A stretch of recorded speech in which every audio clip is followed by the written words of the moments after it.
Let me tell you something important. Not everyone is going to be proud of you. The truth is, some people are just surprised that you keep making things happen. They see your progress, your consistency, and they don't understand. Stop giving a fuck. That's what I've learned in 54 years of my life.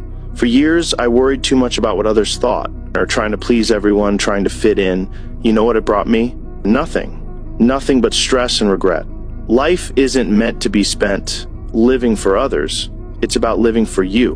When you stop caring about unnecessary opinions, you make space for what truly matters. Your happiness, your growth, your peace. 54 fucking years, that's how long it took me to learn this. Stop giving a fuck and start living. Have you ever realized that the only relationships you obsess over involve a person who is never fully available to you? Think about that for a second. There's always a space between who they really are and who they could be. The relationship. To give people a chance of knowing and loving you, you have to risk the possibility of them deciding they don't. Every time you choose to hide your voice, you aren't giving them a chance to learn you. In truth, to be loved is to be. Don't let life stop you from living life. All that you feel, all that you're carrying, all that you've seen, all that you've heard, all that you've been exposed to, you're carrying it, you're processing, you're triggered by it, it's all still there. Do yourself a favor and make the decision that you're not gonna let life stop you from living life.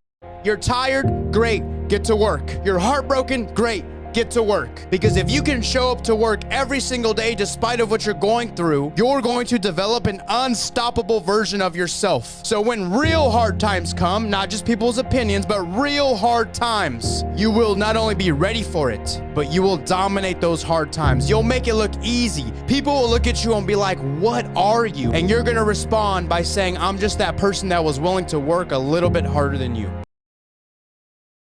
The code of Christ that pierces the veil of the earthly and heavenly realm. This code resonates so deeply and it's beyond faith. It's about universal truth, the universal code. Christ is the ultimate embodiment of the principle of correspondence, as above, so below.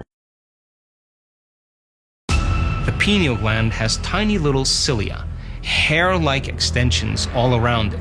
When you hold your breath and you finally let your breath out and you allow that cerebrospinal fluid to accelerate, the acceleration of that cerebrospinal fluid